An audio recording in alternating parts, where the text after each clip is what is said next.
અમે સવારના 11 વાગે સોમનાથ જવા નીકળ્યા તો ડાયરેક્ટ જ ફોર્ચ્યુનર ગાડી આગળ ઊભી હતી અને ડાયરેક્ટ જ ઉપર આવીને 5 વાર જે કહેવાય ને કે 5 વાર અમને ઉપર ચડાવી દીધી ગાડી. પછી એમાંથી 15 પાછળ ગાડી હતી ક્રેટા, બંને ગાડી બ્લેક ફિલ્મ હતી, નંબર પ્લેટ હતી નહીં અને બે ગાડીમાંથી લગભગ 15 થી ઓછા મતલબ 12 થી 13 જણા ગાડીમાંથી ધોકા લઈને બધા નીકળ્યા અને જે ધોકા હતા એ લોખંડના હતા અને જે કાચ આખી ગાડીના કાચ બાજ મારા બધા ફોડી નાખ્યા. પછી મને બહાર કાઢ્યો, મને કીધું બહાર નીકળ અશબ્દ બધા બોલીને અને મને રિવોલ્વર બતાવી કે આ તારી આટલું 2 નંબરની રિવોલ્વર લાવ્યો છું, તને પાડી દેવાનો છું એમ કરીને મને 4-5 પગમાં જે ધોકા મારે એમાં ફ્રેક્ચર થયું છે અને હાથમાં ફ્રેક્ચર થયું છે.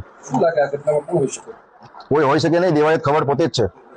બધા જે 12 થી 15 જણા હતા, 12 થી 15 જણા બધાએ મોઢું બાંધેલા હતા. પછી છેલ્લે જેનું દેવાયતનું મોઢું ખુલી ગયું એટલે મને ખબર પડી કે દેવાયત છે. તો મેં 5 વાગે કીધું દેવાયતભાઈ રહેવા દે, પણ એ કોઈ માન્ય નહીં. એટલે પગ મારી ના મારી અને આ રિવોલ્વર તારા આટલું લાવ્યો છું 2 નંબરની, વડાકો કરીને તને માન નાખવા થઈ જતું. જો કેસ બેસ કરતો મારી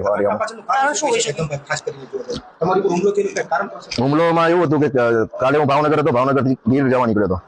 તો મને ઇન્સ્ટાગ્રામમાં મેસેજ આવ્યો હતો કોઈનો કે તું અમારા આ એરિયામાં ના, સોરી એવો મેસેજ હતો, મેં સ્ક્રીનશોટ પાડેલો છે કે શું હતું હું તમને જોઈને કહું. હવે એમને ટૂંકમાં અમારા ગામમાં જે મારા દાદાનો જે પ્રોગ્રામ રાખેલો હતો એમાં નતા આવેલ, તો અમે એ વખતે 8 લાખ રૂપિયા આપીને બોલાયેલા હતા. એ તો મીડિયામાં બધાને ખબર જ છે. 8 લાખ રૂપિયા અમે આપીને બોલાયા હતા.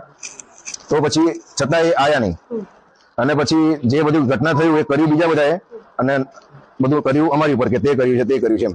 એ રીતના એના એમ કે તે મારી ગાડી પાણીમાં નાખી દીધી, તે મારી ગાડી પાણીમાં નાખી દીધી. આપણે એવું કશું કરેલું જ નતું. રેકી કરેલી. અમે જ્યાં મારા ભાઈબંધનો રિસોર્ટ છે હું ત્યાં રોકાણો હતો, એમને કીધું કે ભાઈ તમારા ઓલા જે દેવાયતભાઈ આયા છે એમ કે ગોતે છે. એટલે મેં બહુ ધ્યાનમાં લીધું નહીં. મેં કીધું આયા છે તો એને કઈ કામ હશે એમ, આવી તો ખબર જ નથી કે પાછળથી આ રીતના મારી પર વાર કરશે એમ. હું ગાડી લઈને જતો હતો સોમનાથ, મારી સ્પીડ હશે ગાડીની 50 અને એ જે સામેથી ગાડી હતી 100 ની સ્પીડ હતી. ડાયરેક્ટ જ ઠોકી દીધી, પાછળથી બી ઠોકી, આગળથી બી ઠોકી અને ઉતરીને બધા ધોકા લઈને નીકળી પડ્યા.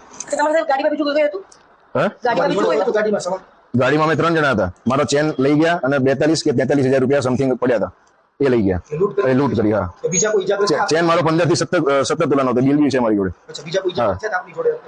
ના, બીજાને તો પછી એક જણો વિડીયો ઉતારતો હતો તો કે તું અહીંથી નીકળી જઈને તને માન નાખશું મેં. હા, પછી તમને હોસ્પિટલ કેવી રીતે આજે લઈ આવ્યા કે કાલ રાત્રે તમે એડમિટ થયા? કાલ રાત્રે નહીં, આ બધો બનાવ આજે 11 વાગે થયો. પછી અમે ગીર ગયા, ત્યાં આગળ કોઈ દવાખાનું હતું નહીં એટલે પછી અમે અહીંયા દાખલ થયા.